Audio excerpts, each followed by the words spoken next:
Hey there, everybody.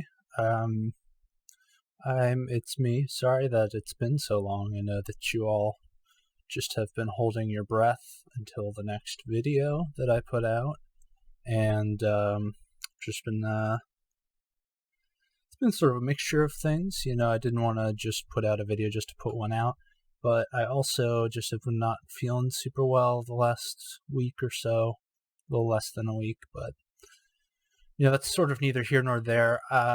So I know you all have just been itching to hear me talk about this Matt Gaetz stuff. So I'm going to tell you what I think is going on, which is probably obvious, but I want to use this also as an opportunity to sort of talk about communication and what I think a lot of people overlook that's really important about communication.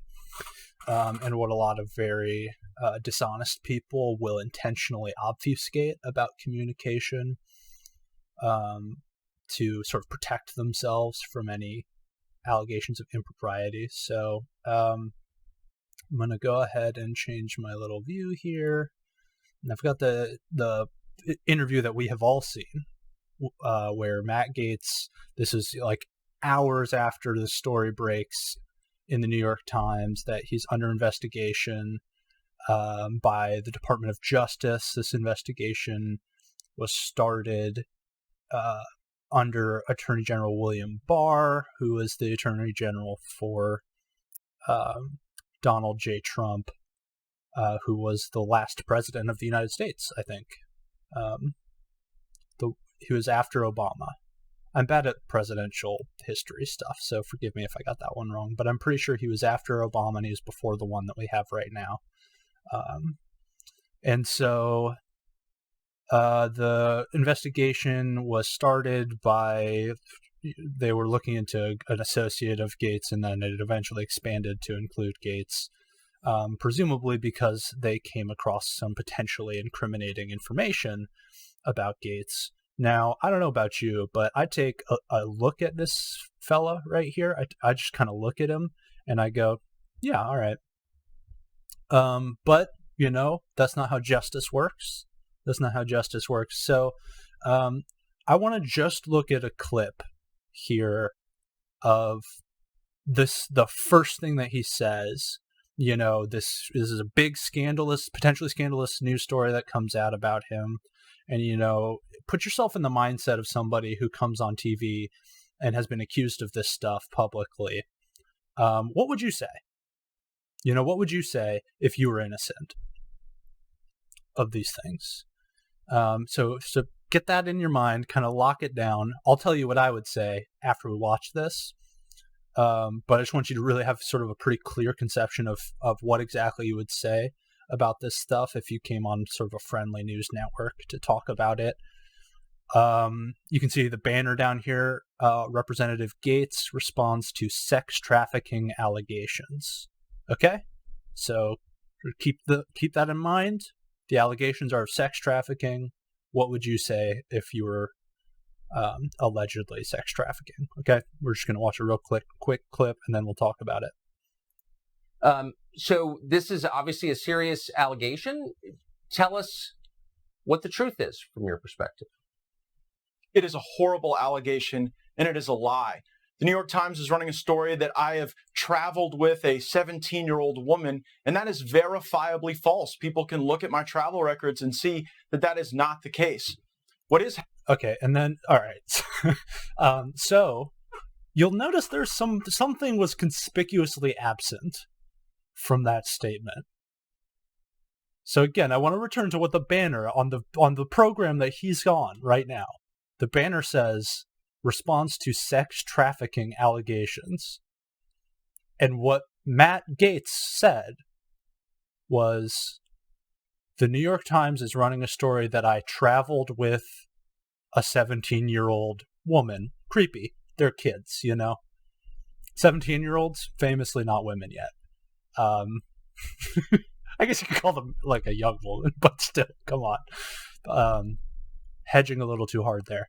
So what he's denying right here is that he traveled with a 17-year-old. He's not denying that he had a relationship with a 17-year-old.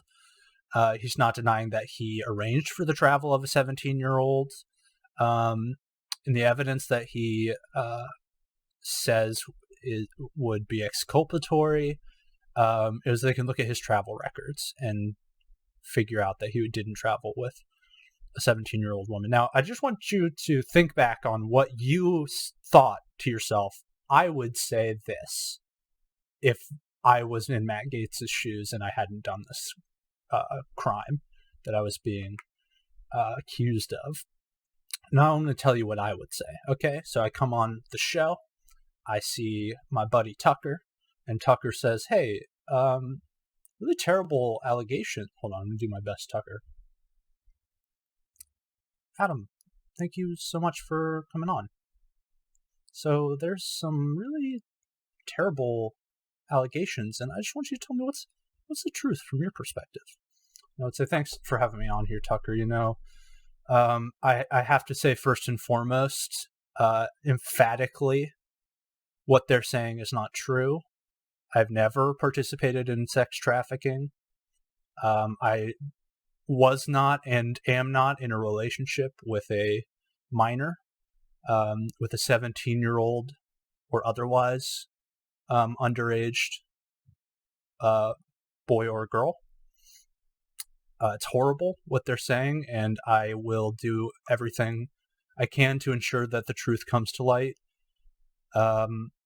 And I don't really know how else to respond. So that would be sort of, I think, what I would lead with. You know what I mean? And so let's think about the differences, because I imagine it's very similar to what you would have said. So let's think about the differences between what I said and what you said, because we're on a wavelength, you and I, and what Matt Gaetz said. I said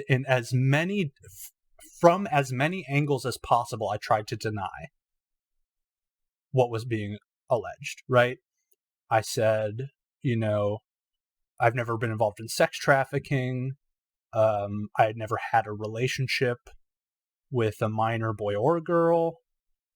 And, I indicated my further willingness to comply with whatever the process would be to sort of reveal the truth of those statements. And those were sort of as the least hedged that they could be. Those are, I've identified what is gross and wrong about what I've been accused of, and I have in no uncertain terms denied the truth of those things. Now, I could be lying, obviously. People lie all the time, especially politicians.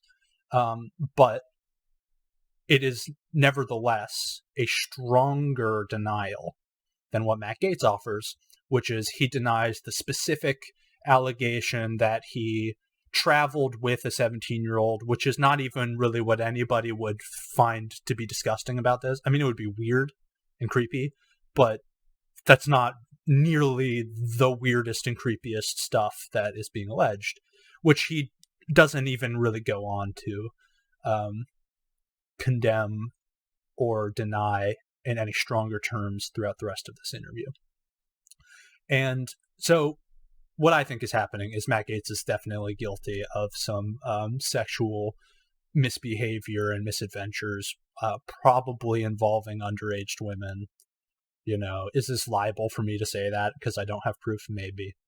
But that is my opinion based on the way he is communicating on this issue and this obfuscatory strategies that he employs to sort of step to what's called a pivot, to pivot away from the issue at hand, which is that you've been accused of having a sexual relationship with a minor and you're under investigation for potentially committing a federal crime in the process of having that underage or that relationship with a minor.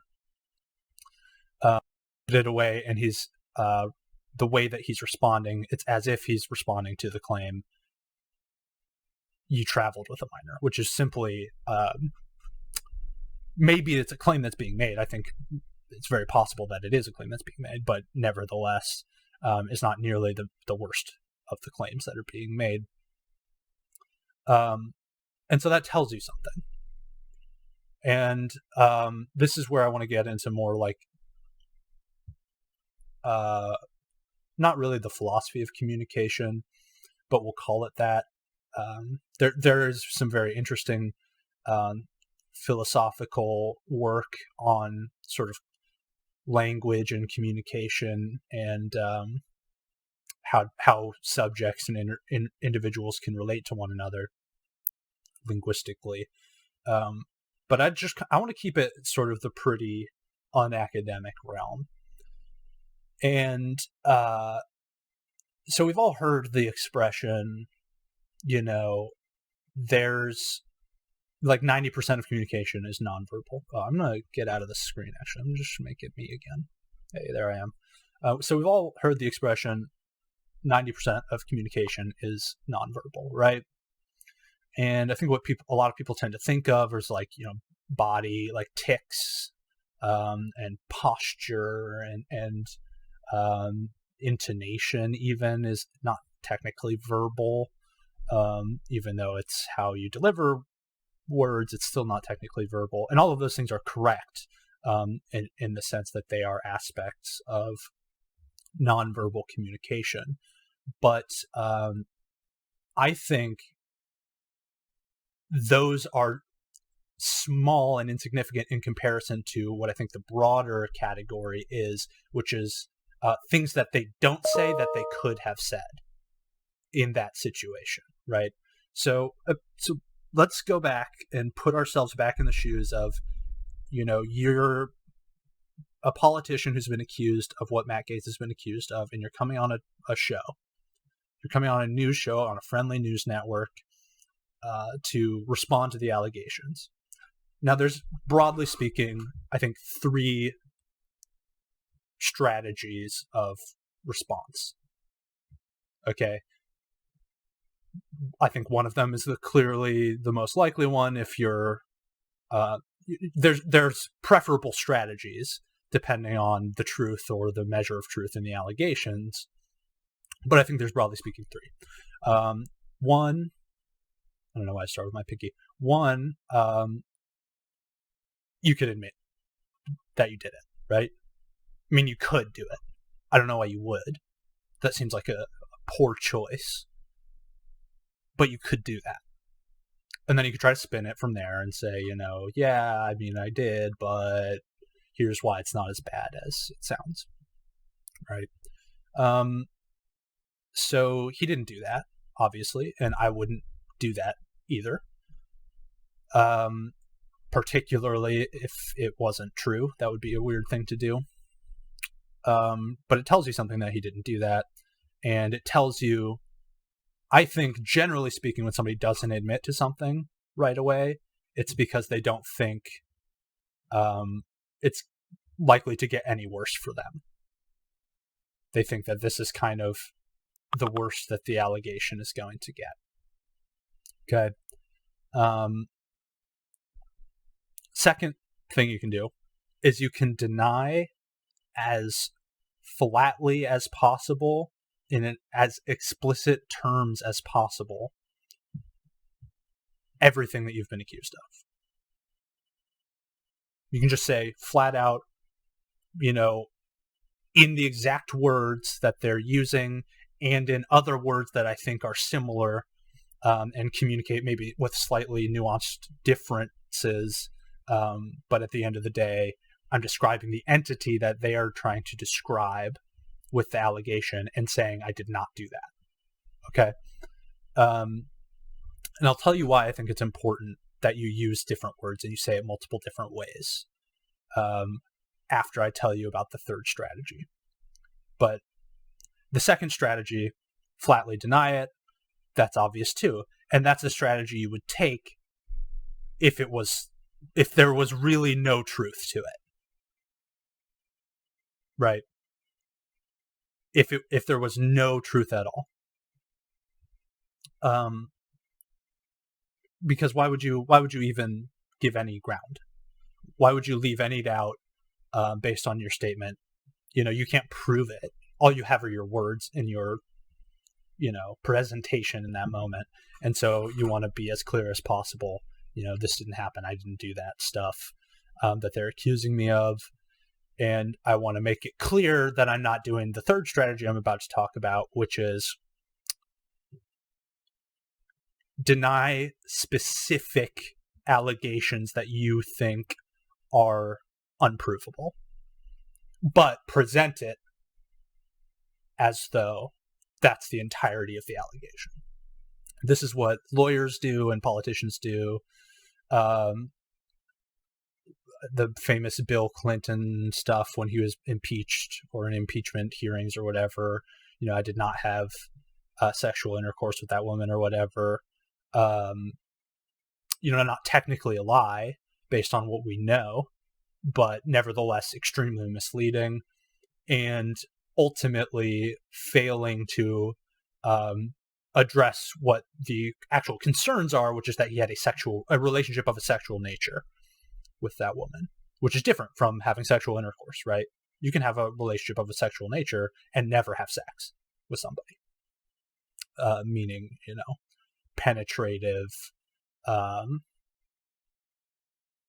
in the case of heterosexual relationships, penetrative vaginal sex. You could never have sex with somebody and still have a sexual relationship with them.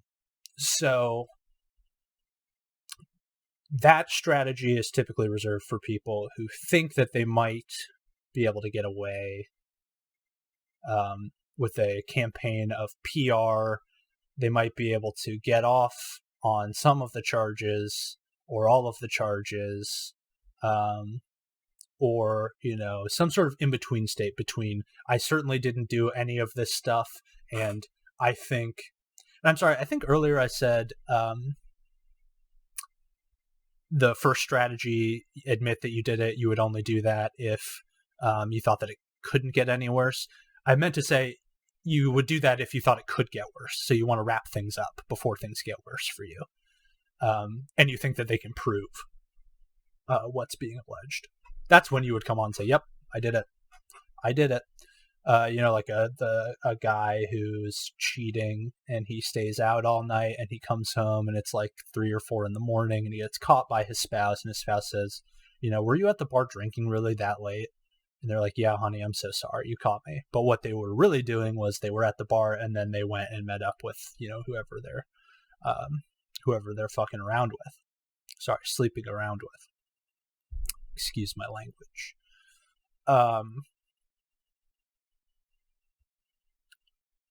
So somewhere between strategy 1, which is admit because you think things can get worse and you think they can probably prove it, and 2, deny flatly and in as many ways as possible everything that's being alleged because you didn't do it. Somewhere in between those two is why you would go with strategy number 3. And that's what Matt Gaetz did. Matt Gaetz denied a very specific allegation that is not representative of the totality of what he was accused of, and he did that most probably because he did do much of what he was accused of doing, and that was the most that was the closest he could get to denying being involved in sex trafficking without technically lying. And that's why I think it's important to consider what they don't say, what people don't say when they're communicating with you. If you can get a reasonable understanding of the situation that they're in, without necessarily assuming to know the truth of the situation beforehand. But for example, in this Matt Gaetz scenario, the situation is for sure 100% as close to certainty as we can get on things that we don't directly observe firsthand. We know that there's a DOJ investigation into Matt Gaetz regarding his involvement with potentially sex trafficking minors, right? And so we can put ourselves in his shoes in that situation. We can imagine what the 3 different responses would be, and we know that he picked the third one. We know he denied specifically and pretty much only, I might be misremembering the rest, and I don't want to spend the time while I'm recording this to watch the rest of the interview, but I've seen it a couple of times. He pretty much hangs his hat on that denial, because he goes on to talk about some outlandish story about, being extorted for millions of dollars, which may or may not be true. It's kind of irrelevant, right? So that's the point of a pivot, is you distract from the original issue. He denied very specifically one thing without even really mentioning the other things that were on the table, and that tells me, and it should tell you, Matt Gaetz did some of the other things. Right?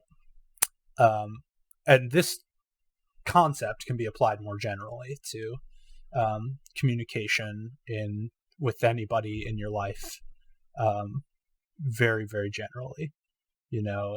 I'll try to think of an example. I mean, I gave you the example of the cheating boyfriend who comes home and gets caught by his significant other, who accuses him of being out of the bar drinking all night because he smells like cigarettes or whatever. And he admits to it. He cops to it on the spot, just like that. That's an example of somebody picking strategy one because they think things could get worse for them. So they decide, I want to end this as quickly as possible. If I make them believe that that's the end of the investigation, and if they've found everything that I'm guilty of, then that's that. So what Matt Gaetz is trying to do, ultimately, is he's trying to walk a very fine line. He's trying to look like he's doing the second strategy, which is flatly denying, while he's doing the third one. And simultaneously with his allegations of, impropriety on the part of former attorney for the United States of America employees or whatever, extortion, that whole story that he goes into, he's trying to do what's called fruit of the poisonous tree, or like plant the idea that this is fruit of the poisonous tree, which is a legal concept, meaning, you can find as much incriminating evidence as you want through illegal means, and all of it will be inadmissible in court because you found it through illegal means. So if I break into your house, I'm a cop. Let's say I'm a cop, right? And I break into your house with no warrant, no approval from the government to be there. I just do it on a hunch, and I find, children's the partially burnt remnants of children's clothes in your fireplace, and I find, kid-sized sneakers in your trash can, and I know that there's been missing kids in the area. That stuff that I find cannot be what I predicate an investigation on, because I broke into your house to find it. If, in that particular example, it's very unfortunate that we can't pursue that potential, abuser, child abuser, or killer, or whatever. But it's nevertheless a good rule to have, because it means that the police and officials have to obey the law when trying to catch criminals and, convict them, which is a good thing. Otherwise, if they don't have to obey the law, then what's the point of having the laws? And then we kind of revert to a pre-constitutional state where, authorities can do whatever they want as long as they have the backing of whoever the most powerful person in the region is at that time, or the symbolic backing.